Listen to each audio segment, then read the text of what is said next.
listening to the Gilbert King Elisa Show. On July 5th, 2017, police officer Miosotis Familia was murdered, was shot and killed on East 183rd Street in the Bronx, in New York City. She had been an officer for 12 years. She had 3 children, a set of twins, a boy and a girl. And she was also responsible for taking care of her older mother, who was in her 80s. I believe she was 86. And she was murdered while on duty. And there have been some response from the mainstream media, and there has also been a lot of response from the online community, from the social media community, from people just wanting to share their thoughts and their condolences. But there's also been a segment of the population of the online community that has also used this as a chance to display their displeasure at the death of a police officer. If you've been paying attention to the mainstream media and the online social media outlets, you've noticed that, you would have to notice that there have been an influx of people just sharing their displeasure with police officer, and it seems that everyone is following a certain kind of narrative when it comes to police officers. And the narrative goes, if you're a police officer, you don't care about citizens, you don't care about regular people, and so we should not care what happens to you while you're on duty. And that's what they're trying to sell to the American public. I don't know where this comes from, and I don't know what the intention is behind this, but there seems to be a lot of anger when it comes towards cops, to where people who say that, okay, well, I know a good police officer. If you're on social media, people are going to come down on you, and they're going to voice their displeasure for you showing your gratitude toward the police officer that has been helpful in your benefit. Or even if it's not in your benefit, or someone that you know, a story that you heard of a police officer overextending themselves and doing their job to the best of their abilities.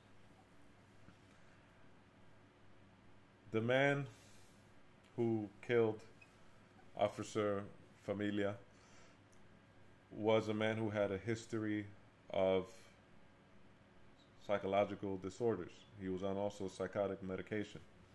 So this makes this case a little different.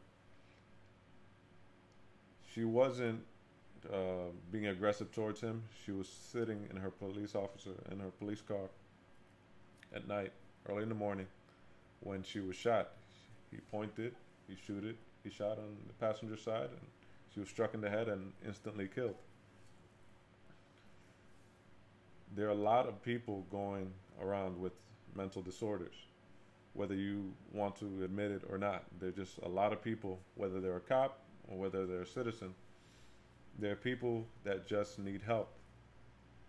And there are things that are being done currently in society that get in the way of you receiving help, whether it's looking at someone who gets help as someone who is not strong, because we value strength but don't acknowledge weakness in a way that you should be getting help. We usually just use it as a form to point the finger. But someone like this man who did the shooting was someone who perhaps needed some sort of intervention. He was perhaps someone who did not receive good information, but he was definitely someone who has had a history of being unstable. I say this because there's not only public record, but also his girlfriend earlier that day had called the police and said that, well, he'd been acting unstable, and you know, you might want to keep an eye out for him because I'm not sure what he'll do. And this is something that happens all the time. But what usually doesn't happen is something like this resulting in a police officer just being shot in the head, who had nothing to do with this situation, who had nothing to do with his level of stress at that time. Now, I've heard a lot of people say in the comment section, well, she's responsible for all the other cops that have come down on innocent people. Her death is responsible. Her death was partly due because of the response that cops take on ordinary citizens. When in reality, her death did not need to happen. It had nothing to do with anything that he did he had going on in his life. I think a lot of times we're misguided by information that we should be getting, from the information we should be getting, but guided onto the information that they want us to believe, to turn people against people, to turn citizen against citizen, and not acknowledge what really going on or what just happened. This lack of empathy is happening from all sides. I see that people right now, they're quick to jump to the story that the media has given them. So even if you don't live in a certain part of the country, but if you have the same political standing, someone from all the way across the other side of the country, because you're all connected by news, you're going to share the same ideologies, you're going to share the same level of thinking, and you're going to say the same retorts to the things that you're supposed to say because you belong to a certain group or party, without acknowledging, well, I may not know exactly what's happening. I don't know what's happening, because it's better to sometimes not know exactly what's happening, but want to find out than it just being lazy and saying, well, I want to give someone else the power to think for me, make up my story for me, and that'll keep me from really finding out what's going on. And I say lazy because the information is out there. If you want to find out, well, are all cops really against citizens? Are most cops really against citizens? You can look at the stats. You can make up your own mind. Is the probability of me being stopped and shot by a cop in greater number? Or is it something that is even? Or is it something that is less? Or is it something that's not even a problem? These are things that you would find out if you are not lazy and you are willing to do the work. You're willing to put in the legwork, the mind work, to try to figure out, well, this is what I heard, but does it make sense? It's something that we ask of children, and by the time we become adults, we feel that we have to choose a side. We feel that, all right, you know what?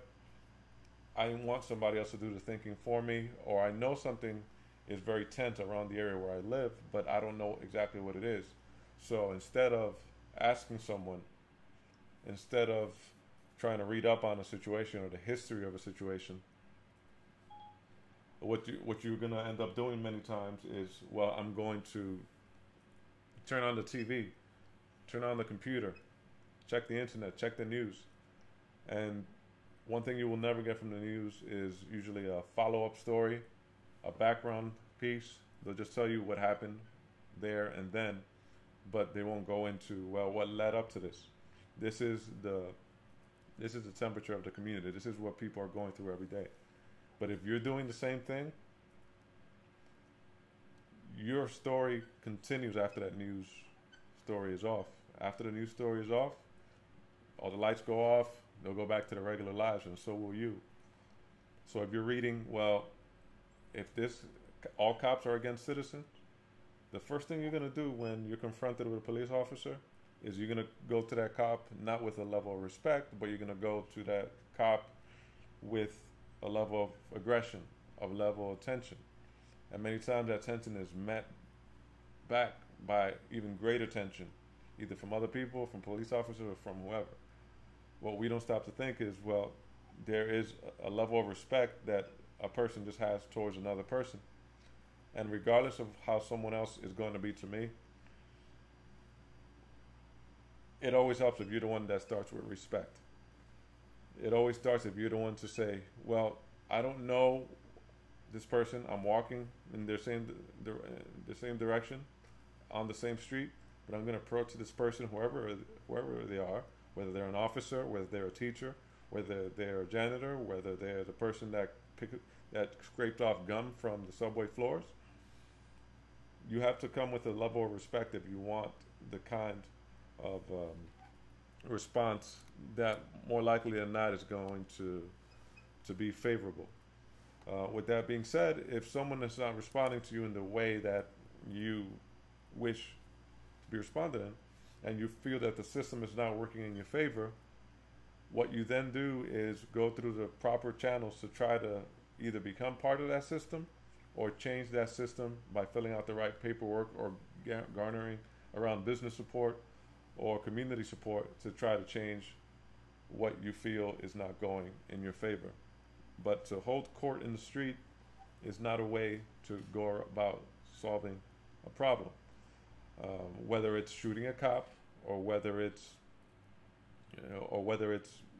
feeling that, hey, everything's against me, so I'm going to go out and just shoot any citizen that I see for any reason, just because it's something that I feel I need to do to gain some kind of traction and some kind of respect in my life.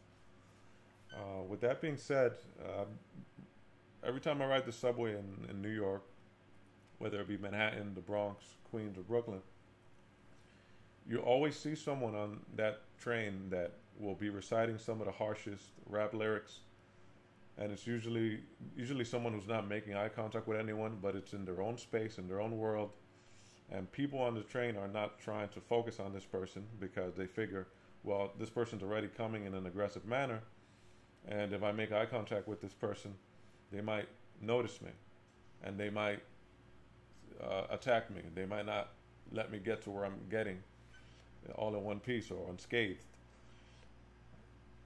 So the people do their best not to look at this person. Now, the person who's going through this, the question I always ask is, well, this person knows that people can hear them. This person knows the words that are coming out of his mouth are words that are not quite respectful. This person knows that people are trying their best not to look at them. But then you also have to wonder, well, is today going to be that day that this person decides to snap?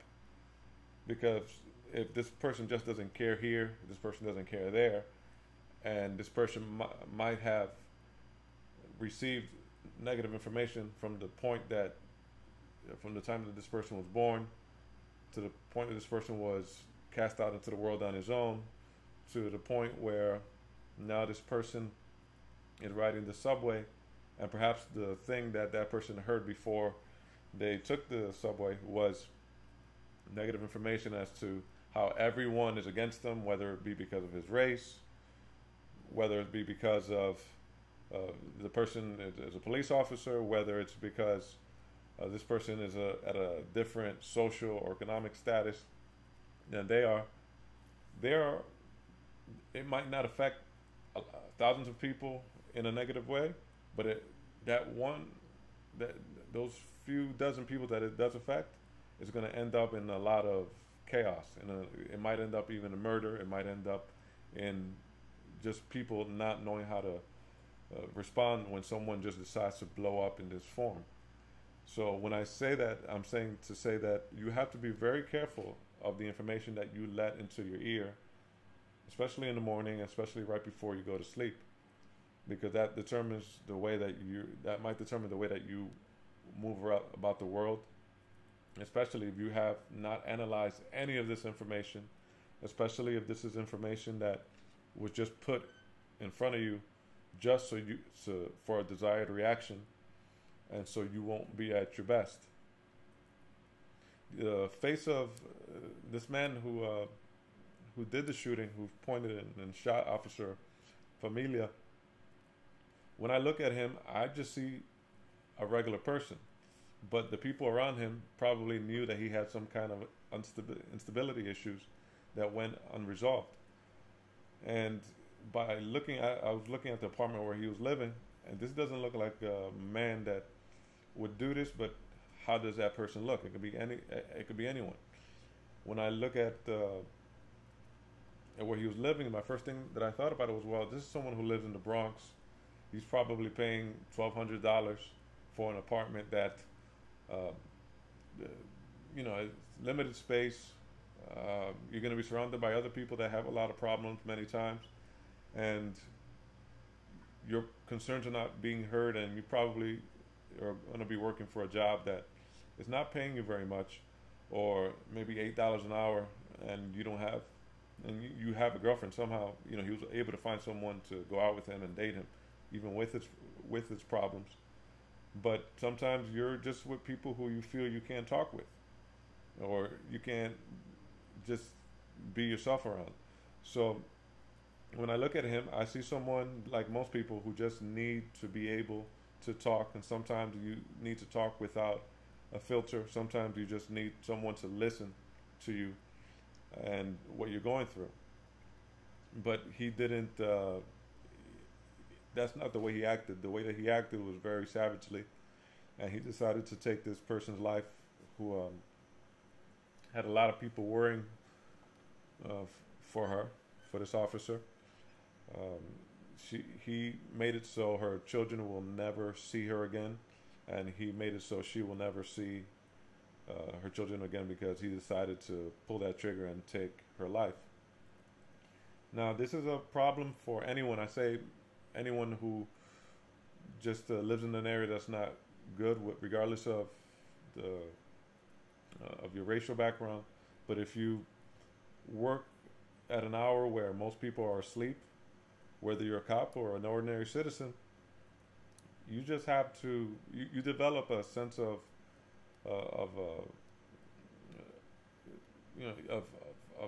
security that a lot of times doesn't go with where you are. If you look at the things that many people who work at night have to do, whether it's conceal a weapon, whether it's conceal some kind of knife or anything sharp or anything that kind of baton or something like that, just so they can go about their business in the world, so they can be able to handle their responsibilities in a timely fashion. People go through a lot. People go through a lot just trying to fulfill their responsibilities.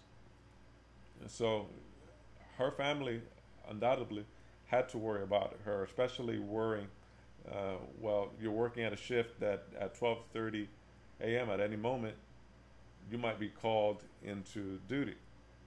And where I feel that many people who are speaking out against the officers, or officers in a lot of cases, are not taking into account that while people are leaving a hectic situation, these are people that you're calling to go into it. And many times they're going into it without knowing if the person that they confront has some kind of weapon.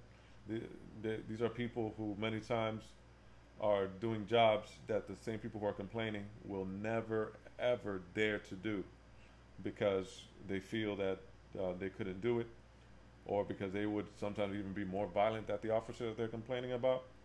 But many times they just know that, hey, I have a lot to lose. I have a family. I have people at home that care for me or worry about me. So I wouldn't put myself in harm's way like that. And you have to put the human element into things.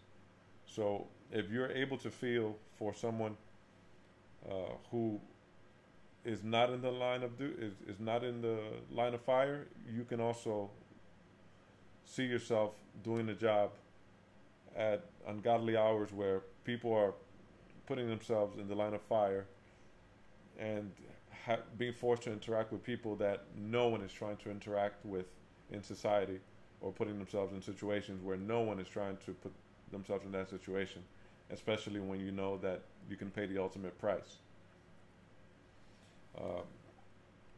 But for that comes a lot of empathy, and that's something that is not being considered when you're looking at the news of anyone who has lost their life, whether it's a regular citizen or whether it's a police officer is just not being considered, and that's because we always tend to shift away from the question as to why and how. How is usually neglected in the sense that, okay, how does this person go about moving throughout the world? How does this person live? And then the other question, why, which is another important question. Why does this person live like this? Why does this person do this? Why does this person take these actions? And what is this person's responsibilities? Sometimes we just look at people and assume we know everything we know about them. We know everything there is to know about them for a number of reasons, whether it's their zodiac sign, whether it's the place where they live, whether it's what they do for employment, whether it's how they walk, how they talk, and you don't know that they have a lot of stories inside of them that go way beyond what you see. I was having a conversation with someone who was telling me, you know what, I'm mixed. I'm a mixed background. My mother is black and my father is white, and they met at a time when that wasn't very popular. And the man who, but the real man in my life who raised me was a white man. The woman's mother was white and her biological father was black, but the man who biologically raised her was white. So she was saying how, there's I can't necessarily say that all cops are bad, and I can't say that all white people are racist, because I was brought up by the most loving man in the world who married my mother while she was pregnant with my father, who was biologically of African descent, who didn't stick around for whatever reason. But she still felt that she had to go through the avenues of showing to the world that, you know what, my struggle still is with people acknowledging the fact that I am of African descent. Now, that is to say that we don't know people's full story. We don't know what people have to go through. These people's concerns are just that, they're concerns. What worries me is that many people's concerns are concerns that are not really their concern, but were bought out by entities that they have that really don't play into their lives. They were concerns that people decided to pay to make your concern. And then when something becomes your concern, you just start seeing things from the perspective of everyone's going to be against me because of how I look, how I walk, how I talk, how I grew up, when you have never challenged yourself or put yourself in that situation. When it comes to a case like this, you're able to see it a little clearer in that the young man that's pictured below, he was someone who decided to, at the officer's funeral, play a song by the rap group NWA, After Police. And in that song, it voices the displeasure that many African Americans were feeling in their communities in the late 80s, even in the 90s. But again, we have to acknowledge that there's a time and place for everything. But when I see him as a young man, the young man pictured right below in the screen right in front of you. I see someone who was trying to perhaps be some kind of hero to people who feel that they're disadvantaged. I see him as someone who perhaps never got a chance to experience some of the things that he says he's upset about. But sometimes people just do things for attention. Sometimes people just do things to be heralded. Sometimes people just do things because they've been told that's the right thing to do. So if you're someone who says, I want to encourage people getting along and actually put some effort into it, it's not going to get immediate attention. But I'm going to get immediate gratification from knowing that I can get people just to jump on my side for doing something as negative as what he did by playing music that was disrespectful at the funeral of this officer. Did he know her? No. Did he have any interaction with her? No, but that's what he felt he had to do. And if someone is doing things like that without provocation, what you might want to consider is, are they suffering from some kind of mental issue? You just can't dismiss that fact that someone who, without provocation, is automatically feels it's your cause to take on the world's problems without actually analyzing them, without actually having to ask questions, without actually having to face the world, then you might want to learn a little more about what it means to be at the wrong end of the stick. Because if you always feel you're at the short end of a very long stick, you have to say, well, what has me in this mindset? Is it the actual situation that I'm saying that bothers me, or is it that I've convinced myself for very long that this is the way that things should be? And I say that because if, let's say, a person was harmed by an officer or killed by an officer, and they were at their funeral, and police officers just started going in there handing out leaflets or start handing out applications to join the department, that would also be deemed disrespectful by the officers, by the family members of the person that had who was deceased. But if you don't see it, you're not able to empathize, or you're able to see it from both sides of the equation, then you have to really establish what it means to you to be with that anger. Because I agree that there are certain people that want to be part of the change, and they're putting in the efforts, whether it's becoming police officers themselves, becoming lawyers, becoming doctors, and they're putting in the legwork and the mind work to try to fix their situation. But there are also people that just want to see the world burn. So you'll see this in a lot of protests, where there are people who genuinely want things to change, and they want to be around people who want things to change. But in that group, you'll see a lot of people who just want to see a big party where everything is in complete chaos. And you have to be careful of the people you hang around, because this is, a person in your group that decides to act up makes the whole group look bad. A person in your group that says, well, you know what, everyone deserves to be judged by what I feel, and not necessarily by what you came up with or analyzed, or you actually were able to talk about and discuss in an intelligent way, then you have to worry about that, why that's happening. Because right now we're living in a period of high tension. There's tension between the cops, and there's tension between the ordinary citizen. And there are people who always come into contact with cops, and there are people who almost never have to come in contact with police officers or don't even notice them. And but we know that if there's a problem happening, the first person that you have to call is not Ghostbusters. It's going to be 911.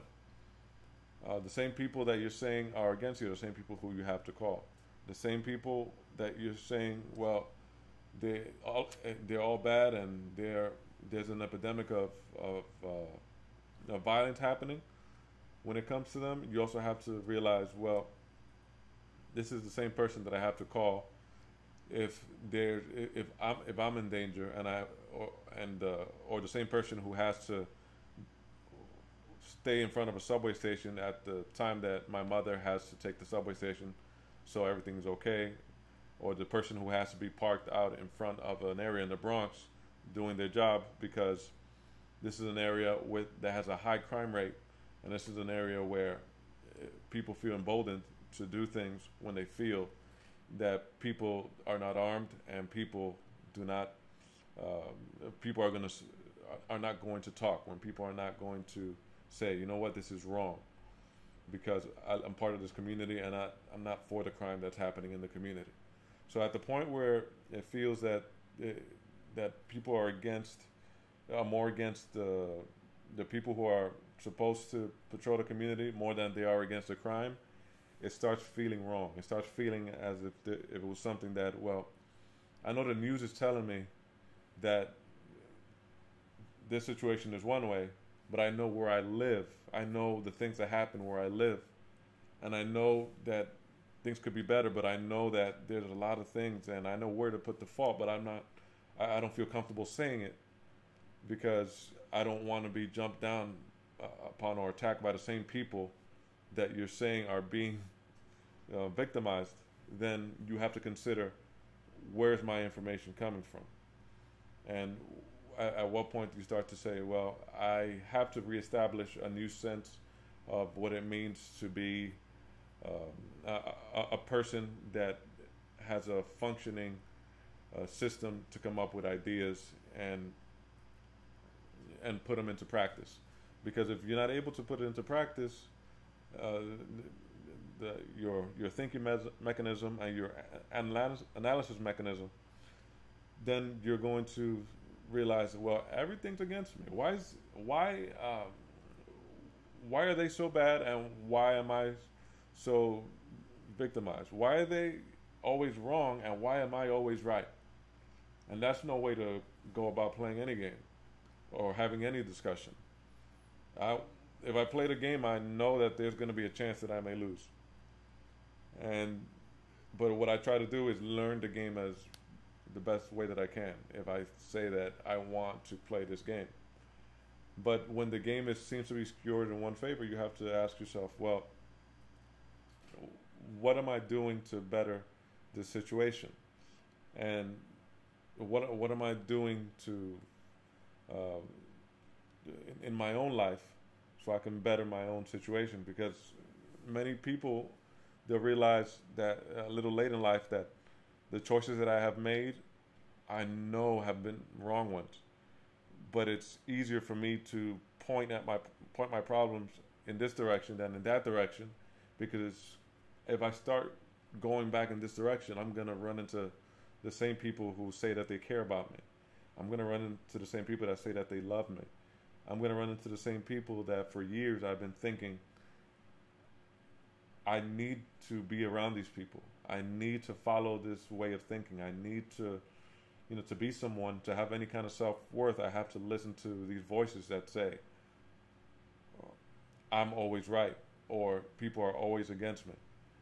And it takes a brave person to say, I'm wrong.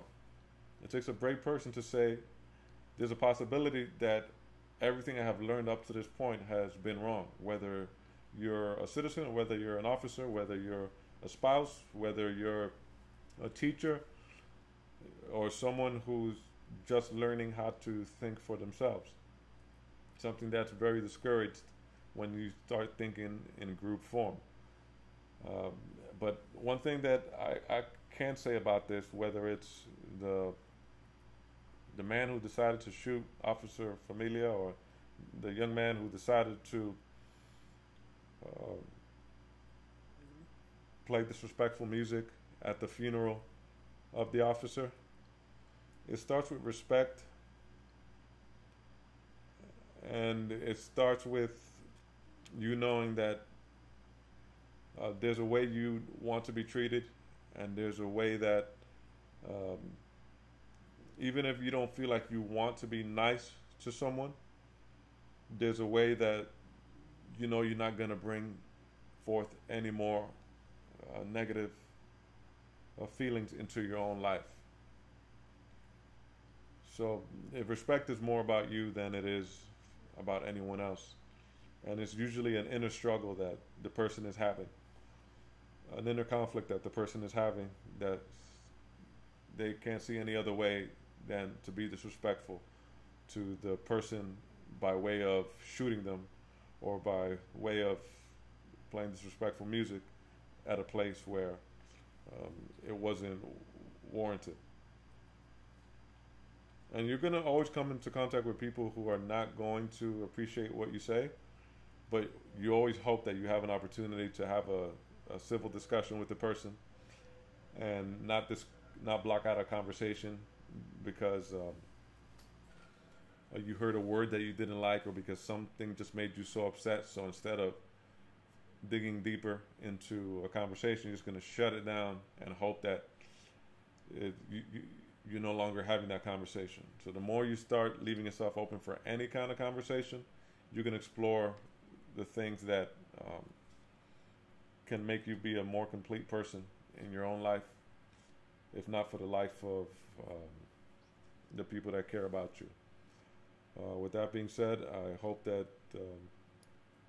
someone was able to pick up something from this conversation, and feel bad for the children and the family of the officer, and just know that there are a lot of people who need a lot of help, and most of those people, believe it or not, are in the comment section of a lot of YouTube videos and Yahoo videos and Google videos, just needing some kind of attention, or feeling this is their moment to make themselves known in a world that they feel that any kind of attention is good attention, without knowing the negative energies bring into their own existence. With that being said, have a good day. It's getting late on the East Coast, but thank you for sharing a little bit of your day with me. This has been a Gilbert King Elisa production.